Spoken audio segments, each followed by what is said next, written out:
This is today's case, guys. Watch the proceedings and let me know your thoughts in the comments. We became engaged on our anniversary, and Your anniversary of dating? yes, Your Honor. Okay. Of how many years? For about 4 years. 4 years. All right. And so you asked her to marry you. Yes. And you're suing for those engagement expenses, so I take it you're no longer together. You said ex-fiance as well. So what happened? She is from a good family, a comfortable home. She's used to really elaborate things, so I bought her an elaborate ring, which... How much did the ring cost? $18,000. So I decided, anything she wants, she gets. This is something that she's pressured me into getting for quite some time. Her friends were getting engaged, and every time we would go out and about, she would look at somebody else's rings, and if there were anything smaller than what she's used to, she would be like, oh, that's pitiful, or anything like that. And I'm like... You were being judgmental on the rings, Ms. Williams? Your Honor, I wasn't being judgmental. I just knew that I wasn't going to settle for any ring that I didn't love. You were kind of talking him through using the other friends' rings as exhibits. Like, I don't like that. Oh, heavens, that's too small. I mean, if I'm being honest, yes. That's what I want you to do in court. Yes. Be honest. I'm being super honest. I did, use some of my friends as examples, and I just wanted the best of the best. I'm used to the finer things in life, and he knew that since the beginning. Did you know that from the beginning, Mr. Montgomery? Absolutely. That's the same thing that I would want as well. So that's why I went and got her that ring. All right. And so you went and got the ring. Anybody bring a picture of the ring? Yes, I did, Your Honor. I'd like to see it. So you went and got her a ring that you felt like she would love. Absolutely. Did you love the ring as well and think it was a beautiful ring? Oh, it's gorgeous. My goodness. And I loved the ring. Didn't love the price. Really but I still got it pretty. because that's something that she wanted. Very nice. So you got a ring because you wanted a great ring. Now, when he gave you this ring, Miss Williams, were you pleased with it? I was. I'm not going to lie. I was super over the moon, and I was really ecstatic about us actually going through with the engagement. But I found some other things out that I wasn't too pleased with. What happened to the engagement? I called it off.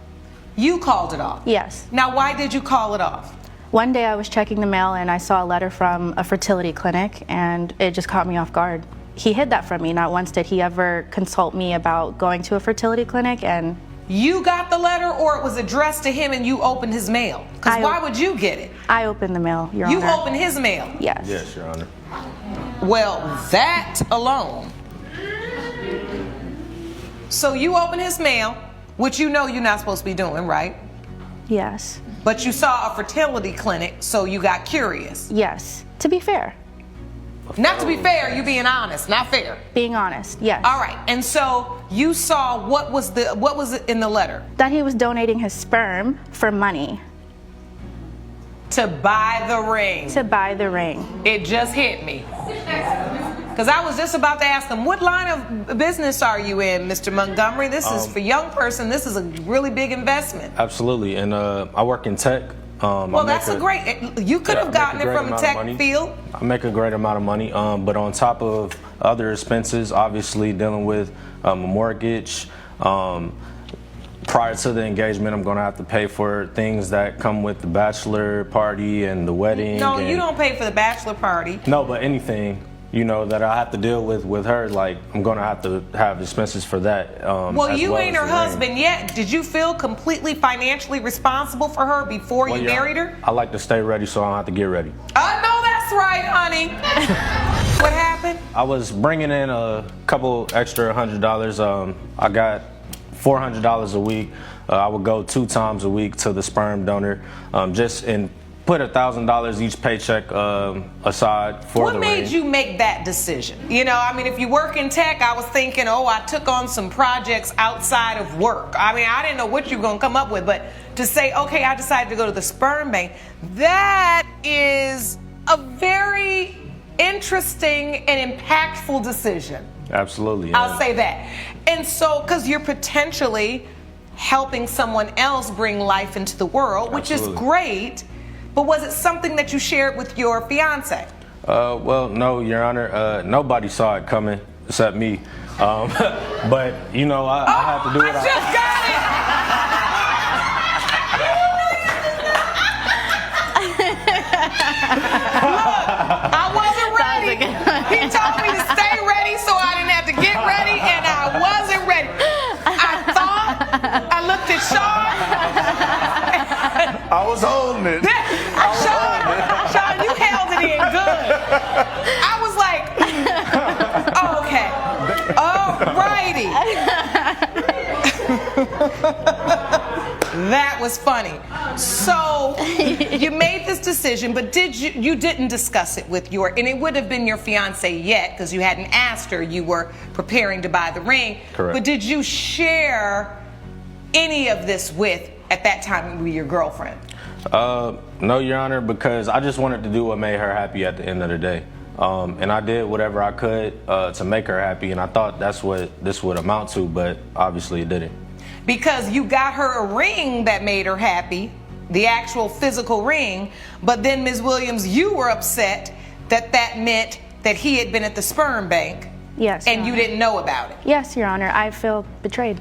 You feel betrayed? Yes. And why is it so hurtful for you that he made this decision? I'd like to understand that from you. Well, I mean, in all honesty, to go and make a life-altering decision without even communicating with me is disgusting. I mean, how can I trust you about anything if you can't even communicate with me about something so small like that? Now, when you say life-altering decision, yes. What about this? And I did say it was incredibly impactful, but what about it is life-altering if it's anonymous, if they would never know that he was the biological father, like the families wouldn't necessarily be contacting him?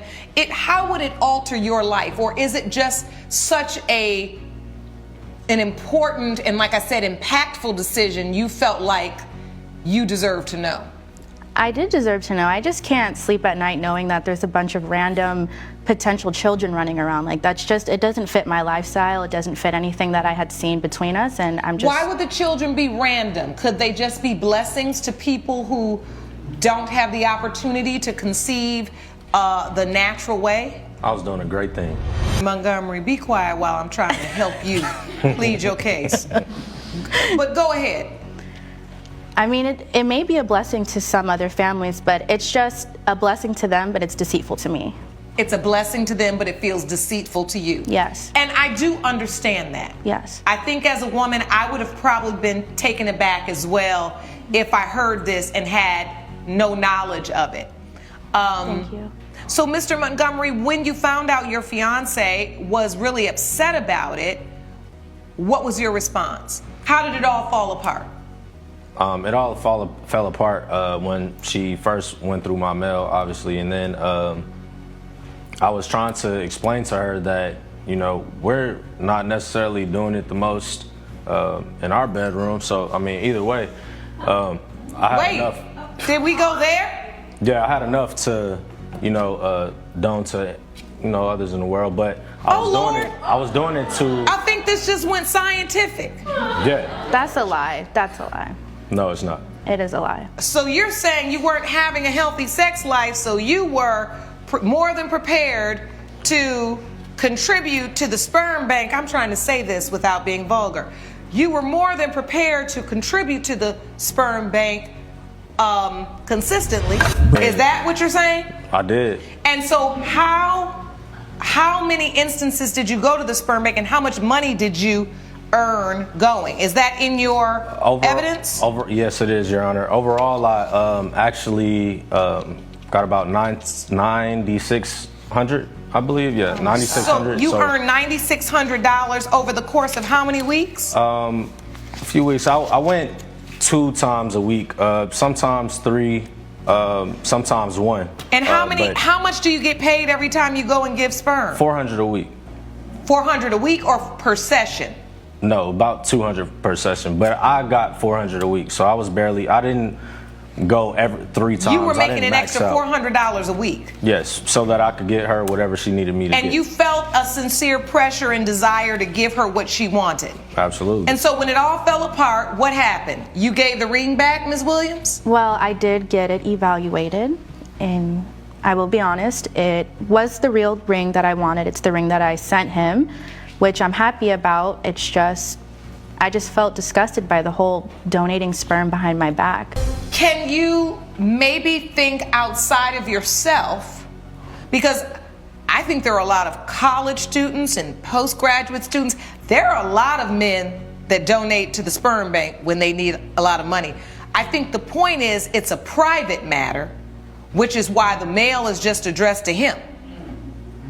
Right, but I feel like if we're going to be married, we need to communicate about everything. I mean, I don't like things being hidden behind my back, especially when we just got engaged. It doesn't feel fair to me at all. And so does it feel fair to you that you opened his mail?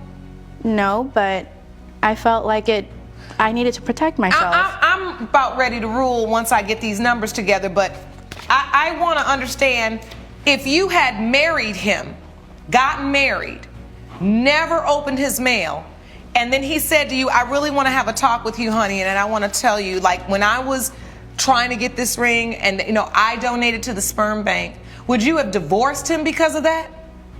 Happily ever after. Just a question. Would you have filed for divorce Yes. because he had gone to the sperm bank? Yes, Your Honor, I would have. You would? I would have. Yeah. Okay. Lies. And so now you probably shouldn't have spent $18,000 Right. buying a ring here, because I'm not, and this is not a judgment, but if we're going to get a divorce so quickly because of something like this, then that really is problematic in terms of trying to establish a long-lasting marriage. You paid $18,000 for the ring, so Right. I presume you're only suing for $8,000 that you were able to sell the ring? Right. And who would you sell the ring to? Back to the jeweler or to somebody else? It was actually someone who was in the same family as the jeweler. And then they gave you how much money for the ring? $10,000? Is that gave why me you're 10 suing for $8,000? Yes, they gave me $10,000. How long do you even wear the ring? Probably about 4 weeks. How did you lose $8,000 on a ring you paid $18,000 for 1 month before? Did you have it certified and appraised and everything? It had the diamond had all the paperwork? How many people did you try to sell the ring back to? How many jewelers did you talk to about the price they would give you for the ring?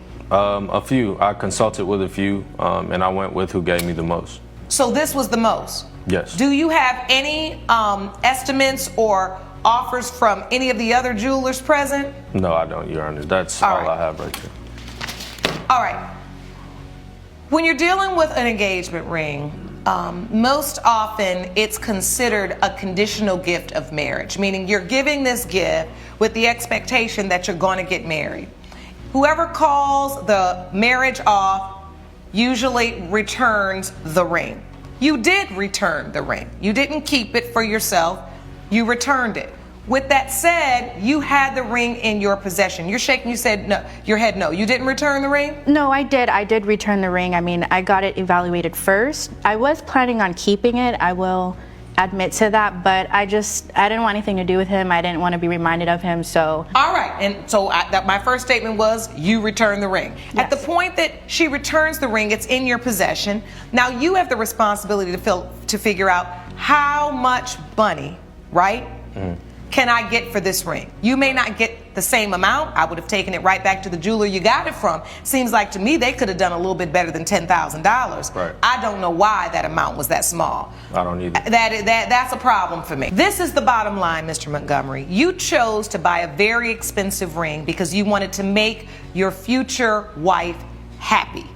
The lesson in this for you has to be that you have to buy within your means, because if you can't afford to lose that much on the ring, then you really shouldn't buy a ring that costs that much.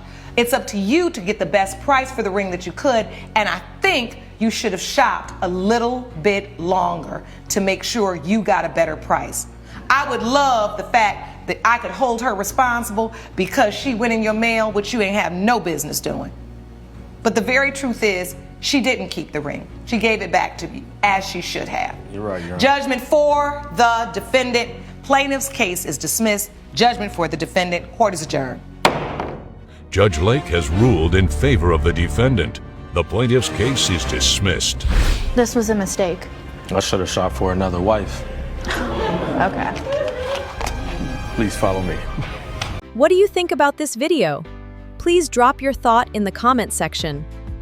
Please like and share this video for others to see.